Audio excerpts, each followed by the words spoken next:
Estamos aqui agora com Jorge Samaá, que é presidente da Associação Comercial e Industrial de Pinda. Também ele é vice-presidente da FACESP e arquiteto de Pinda também, né? Jorge, boa tarde. Boa tarde, Glaucia. Boa tarde aí vocês, todos amigos aí da diário, né, desse programa. Muita honra para nós estarmos aqui batendo esse papo com vocês. Jorge, gostaria de saber a sua atuação na presidência, quando você assumiu. Olha, Glaucia, eu estou no final do primeiro mandato. Eu já, portanto, já há 1 ano e meio que eu estou trabalhando como presidente da Associação Comercial e Industrial de Pindamonhangaba. E na verdade o time nosso é um time que está no poder há muitos anos. E é um grupo que vai se revezando tanto no cargo de presidente como na renovação de pessoas. À medida que as pessoas atingem aquele ponto de saturação, que já não estão mais com disposição de colaborar, elas vão deixando os postos e vão sendo convidados novos diretores, novos empresários da cidade para compor com a gente. E eu faço parte da Associação Comercial há mais ou menos 15 anos, fui diretor de patrimônio, fui tesoureiro, fui vice-presidente e atualmente estou ocupando a cadeira, portanto, de presidente da associação. Como é uma coisa de continuidade, que é muito diferente de continuismo, né? A gente tem que distinguir. A gente tem um plano diretor que a gente vem seguindo e estamos tendo muito sucesso, porque cada presidente dá continuação naquilo que o anterior deixou, e todos trabalhando em equipe. É uma grande equipe trabalhando pela cidade. Nós temos tido muito sucesso em todas as áreas de atuação e com muita resultado também por conta dos nossos parceiros. Os nossos parceiros mais fortes são a Prefeitura de Pindamonhangaba, que é parceira assim não é só de nome não, ela entra de corpo inteiro no processo, e o Sebrae. Portanto, esses dois são os parceiros que mais têm ações em conjunto. Nós temos muitos parceiros, mas o que eu posso destacar assim no primeiro plano são esses dois. Certo. E Pinda, de um tempo para cá, ela deu uma deslanchada, ela vem crescendo. E você conjuga isso com o quê? Com a posição do Brasil? Ou é porque vocês estão nesse trabalho já contínuo?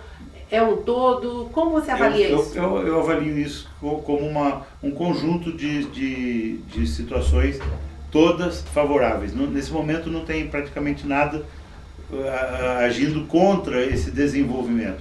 Portanto, se você analisar o nosso país, o Brasil, no quadro internacional, o Brasil está andando na contramão, ou se falar melhor, os outros países estão na contramão e a gente é o único que está na mão. Enquanto todos estão cortando, estão em crise, o Brasil está nadando de braçada, né? Isso graças também a trabalho de outros presidentes, tá? O Lula fez um belo trabalho, mas o Fernando Henrique preparou, os anteriores prepararam também, né? Então a gente está nesse momento bom de Brasil, momento de desenvolvimento, de produção, pré-sal, Jogos Olímpicos, Copa, está tudo acontecendo. Aí não é por acaso, tem muito trabalho para chegar nisso, né? Alinhado com isso, o governo estadual, o governo municipal, todo o trabalho nosso, e também uma situação de êxodo. Muita gente está saindo, você vê que São Paulo, a cidade de São Paulo, está diminuindo a população. Ninguém aguenta mais morar na capital. E até precisa trabalhar lá. Mas com a melhoria das estradas, nesses últimos 10 anos, as estradas ficaram mais seguras, os carros ficaram mais seguros, os carros ficaram mais velozes.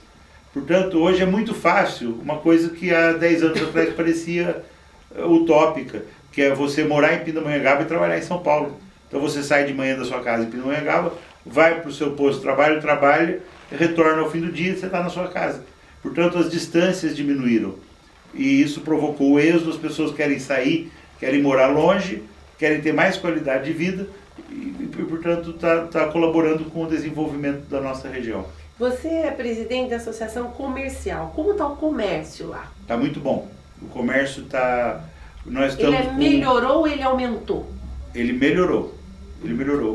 Uma ideia antiga que existia e que você ouvia muito também assim há 10 anos atrás, é que se eu quisesse um produto bom, eu tinha que sair de Pinda, tanto pela qualidade para Taubaté, para o shopping, né? Tanto pela qualidade quanto pelo preço.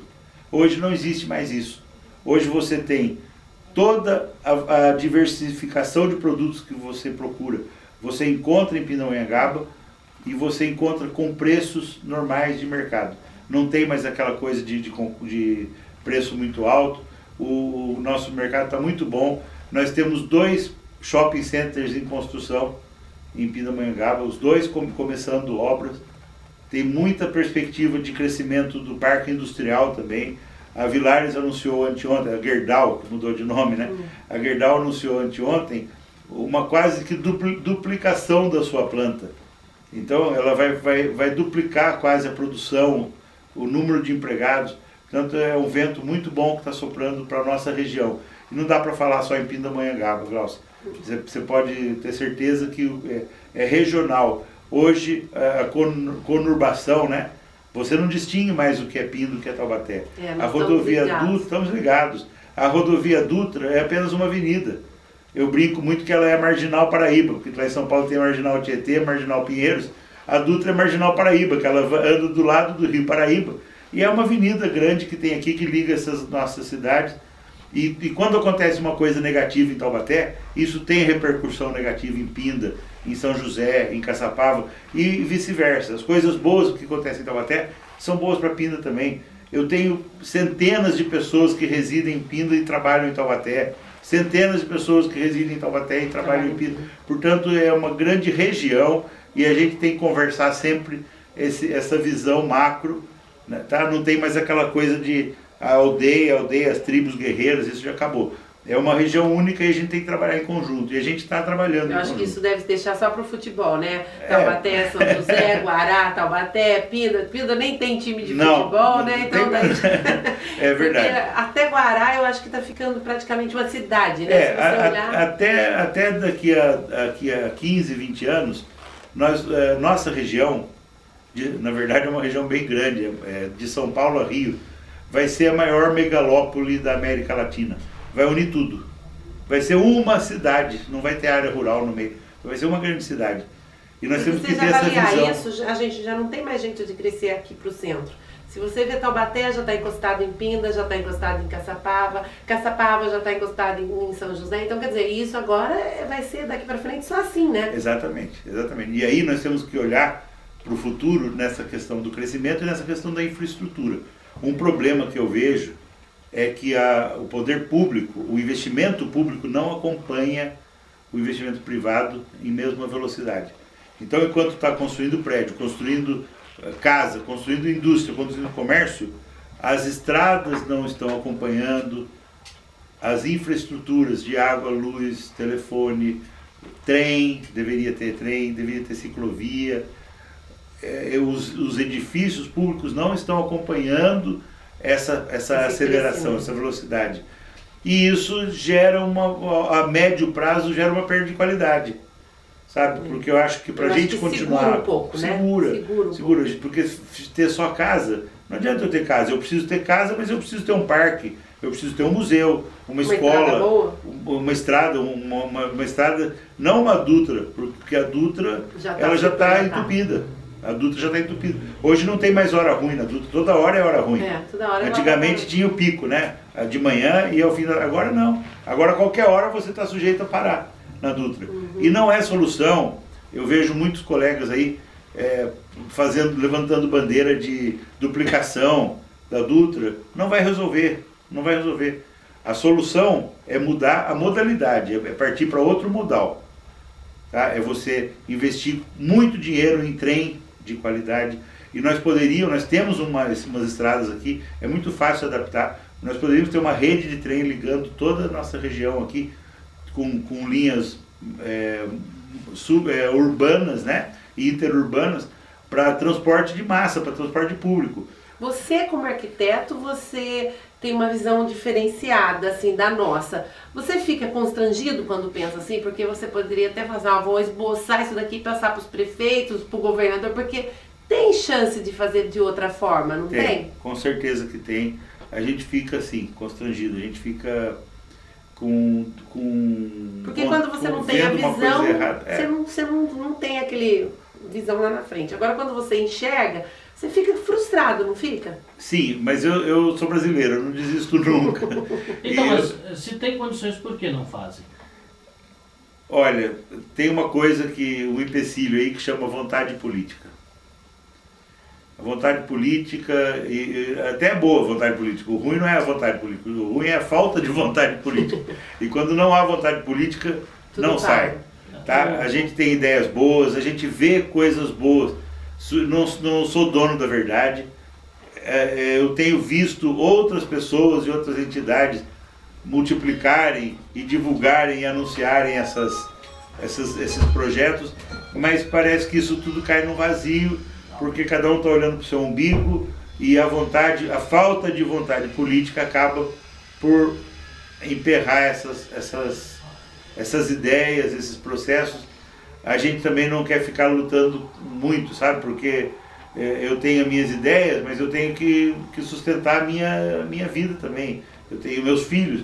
Eu não posso ficar brigando com todo mundo. Eu tenho que ir lá trabalhar, dedicar o tempo para o meu trabalho. Mas será que a população está enxergando que nós vamos ter uma Copa do Mundo, nós vamos ter outros jogos, nós vamos ter várias coisas que vai complicar a situação de aeroporto, complicar a situação de chegada por barco, chegada de tudo quanto é jeito? Não tá. As pessoas não estão preocupadas, não estão minimamente preocupadas. Eu acho que estão assim, parece que tem muita gente anestesiada. Repara que são duas Copas, não é uma Copa do Mundo, são duas. Porque a Copa das Confederações, que é já em 2013, já é um investimento milionário. Já vai trazer não sei quantas mil pessoas de outros países, cheios de dólares para gastar aqui, e a gente não está se preparando. E eu vejo por aqui, nós, região São Paulo, Rio, nós não temos aeroporto. Bom, porque se falar que vai descer no aeroporto de São José, desce meia dúzia de gente. Não tem. Se falar que vai descer aqui em Taubaté, desce uma. Então, quer dizer, a gente vê essa dificuldade numa região rica, como é o eixo Rio-São Paulo. Se isso se estender para o Brasil inteiro, como eles querem dividir, vai ser mais complicado, porque vai ser muitas pessoas voando em lugares. Não tem, e vai ser complicado isso. Vai ser complicado, tem assim, ideias maravilhosas, mas eu não vejo nada andar. Não sai nada do papel. Não vejo nada andar, E, por exemplo, nós estamos numa região que está entre os dois polos principais, que justamente São Paulo e Rio de Janeiro. E nós vamos receber muitos turistas aqui, pessoas que estão acompanhando as delegações, estão acompanhando os familiares, e o familiar lá, o marido, por exemplo, fica lá vendo o jogo, e a família vai passear, e a gente não fala nem inglês, sabe? Essas pessoas vão chegar aqui, a gente não tem infraestrutura, vão entrar na nossa cidade, vão fazer uma pergunta e não vai ter quem saiba responder essa pergunta, e ele vai embora. Então não adianta eu receber o turista, eu tenho que saber receber, saber tratar bem, estender o tapete vermelho, dar alternativa, dar opção. O que eles vêm procurar aqui? Eles vêm procurar cultura, folclore, turismo, culinária. O que nós estamos fazendo por isso? Não. Sabe? Absolutamente nada. A gente vê assim, um foco aqui, um foco ali, mas tudo muito disperso. Quando a gente olha de longe, a gente fala, não vai dar tempo. Não vai dar tempo. Daí vai ser... É uma pena porque eu acho que daí teria que vir de cima, né? As pessoas que estão no poder que deveriam olhar para isso. E chamar a atenção e fazer um mutirão. Porque não é uma coisa que vai de última hora você conseguir levantar um aeroporto. De jeito nenhum. Você não vai conseguir de última hora conseguir arrumar uma Dutra ou fazer uma via paralela que consiga... Cláudio, até a infraestrutura até consegue. Sabe, você, com muito dinheiro, você consegue resolver esse problema. Mas não dá tempo. Você não vai construir hotel, mas... já tem uma ideia aí, até porque nós queremos a infraestrutura não só para os jogos. Acho que nós temos que ter inclusive esse pensamento para os jogos e para o pós. Porque aconteceu isso no Rio de Janeiro, pós-jogos, né? O que eu vou fazer com esses elefantes brancos depois que acabar os jogos?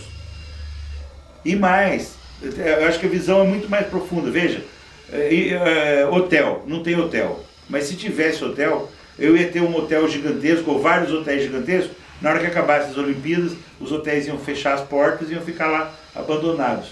Já existe uma proposta e vai acontecer navios, esses navios de turismo, vão atracar em larga escala em São Sebastião, em Caraguá, em Ubatuba, e eles vão servir de hotel. As pessoas ficam hospedadas. Sim, mas resolve. Estrutura resolve. Eles ficam hospedados no navio e saem do navio para ir ver os jogos, para ir passear, e voltam e dormem no navio. Quando acabar os jogos, os navios vão embora e nós não ficamos com o elefante branco. Mas o que me preocupa mais é investir no material humano. Quem que fala inglês aqui? Quem que sabe turismo? Quem que conhece turismo da própria região? Nós todos temos que ser guias turísticos. Temos que conhecer as nossas regiões para motivar, para trazer o turista, para receber bem o turista. Outra preocupação que eu tenho, você vê, por exemplo, a gente está muito preocupado com a Copa. A Copa vai atrair. O brasileiro gosta muito de futebol. Mas a Copa atrai quanto da população? Vamos dizer assim que 40% da população mundial vai parar para olhar o Brasil durante as Copas. Durante a Copa das Confederações e durante a Copa do Mundo. 40%. Os Jogos Olímpicos 2016, que para nós não está muito chamando atenção, mas eles param 3/4 do mundo. Então, em termos de mídia, de chamar atenção, os Jogos Olímpicos, eles impactuam em 80% da população do mundo. Países que não gostam de futebol param para assistir os Jogos Olímpicos. Então, o evento dos Jogos é até mais importante do que a Copa. Nós estamos muito preocupados com a Copa, mas os Jogos têm muito mais força. E outra preocupação minha, o desenvolvimento tecnológico. Quando você tem um evento desse desportivo de escala mundial, você tem naquele país uma coisa tecnológica surgindo. Por exemplo, a gente já viu em outros países, em outras Copas, em outros Jogos Olímpicos, a TV de alta definição, a banda larga, é tudo coisa que é lançado nessas épocas. Os Jogos da África do Sul, eles foram transmitidos em TV de 3D. TV de 3D foi o grande lançamento tecnológico da África do Sul. Mas aqui nós não tivemos muito impacto disso, por causa nós não temos os aparelhos para ver os jogos 3D. O que o Brasil está preparando em termos de alta tecnologia para mostrar para o mundo? O que nós vamos mostrar? Será que a gente vai mostrar uma ultra alta definição? Pode ser que seja a oportunidade de estar transmitindo para o mundo os primeiros eventos desportivos em ultra alta definição, que é uma alta definição 7 vezes mais potente que a alta definição. Né? Quando a alta definição você tem uma televisão com 1000 linhas, a ultra alta tem 8 a 7 mil linhas cada televisão. Então é muito mais nitidez, muito mais... mas a gente tem que pensar nisso. Alguma coisa tem que ser pensada. Tem que pensar. Ou então a ultra banda larga, portátil, sabe? Você está andando na rua com uma televisãozinha e sabe? Não sei, eu não sou especialista em eletrônica, mas eu estou jogando essa ideia para a gente pensar. Eu acho que nós temos que ter alguma coisa assim e temos que nos preparar. O principal é as pessoas. Porque se chegar um turista aqui, vai chegar um sueco aqui, ele vai parar um brasileiro, vai perguntar: como é que eu faço para ir para o estádio? Na língua dele, né? Aí o cara fica: já acabou. Tudo já foi por água abaixo. O cara já ficou frustrado, ele vai embora daqui falando mal. E nós queremos ser vitrine ou vidraça? Há uma diferença. É tudo de vidro. Nós queremos ser vitrine, né? Outra preocupação que eu não ouvi, eu minto, ouvi um promotor falando a respeito na televisão. Toda vez que tem Olimpíadas, tem atentado terrorista. Ninguém se preocupou com isso. Brasileiro, não. Terrorismo é de outro país. O Brasil não tem terrorismo. E se acontecer? Vai associar a imagem do nosso país com atentado terrorista. Eu não sou terrorista, eu não conheço ninguém que seja terrorista. Mas eu li muito para dizer para você que é muito grande a probabilidade de ter um atentado terrorista nos Jogos Olímpicos. Ainda mais que a sede vai ser no Rio de Janeiro. E aí, sabe, nós já estamos falando em vidas, né? Não é só em patrimônio, em perda de vidas. E aí vai associar o Brasil com morte de pessoas que vieram aqui para se divertir, vieram aqui passear, e não voltaram para casa de uma forma muito diferente do que elas chegaram. E eu não vejo ninguém preocupado com isso. Aí eu fico incomodado, sabe? Eu queria estar discutindo isso com as pessoas. Olha, é difícil encontrar gente para conversar sobre isso. Né? Não sou o dono da verdade, não sou o bambambam, não. Eu não sou, mas eu fico assim, preocupado. A sua função como vice-presidente da FACESP, qual é? Muito bem, boa pergunta. A FACESP, antes de mais nada, para quem não sabe, ela é uma federação, portanto ela é de escala estadual e ela é a associação das associações. Portanto, cada cidade tem a sua associação comercial. Quem é membro da associação comercial? São os empresários locais. Então, aqui em Taubaté, tem uma associação comercial do estado de Taubaté, a CIT, os comerciantes, os industriais de Taubaté vão lá e se associam. Na escala estadual, todas as associações têm um guarda-chuvão grandão que é a FACESP. Portanto, ela é a federação das associações. A associação comercial local, ela trata de problemas municipais, mas vamos ver, numa escala municipal. Então, eu tenho problemas lá na minha cidade, eu vou lá conversar com o prefeito, vou conversar com as pessoas envolvidas para tentar resolver o problema, mas seria sim um tribunal de pequenas causas para resolver o problema. A FACESP, a federação, ela tem o presidente, que é o Rogério Amato, ele tem que cuidar dos problemas numa escala estadual.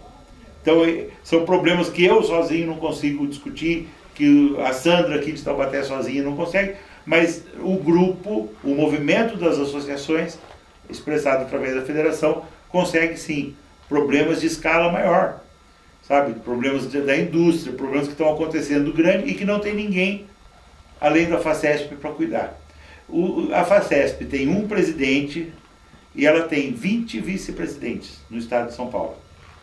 Eu sou um desses 20. Cada um representando uma região. A nossa região é a 6ª região.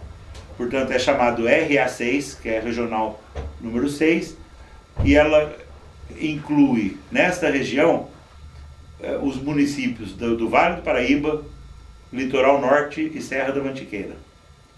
Portanto, essas associações, todas as cidades que têm associações comerciais nessa região estão colegiadas na RA6.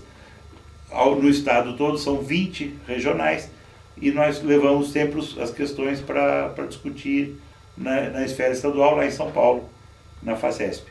Essa é a função do vice-presidente, né? É fazer justamente a ponte do centro para os municípios.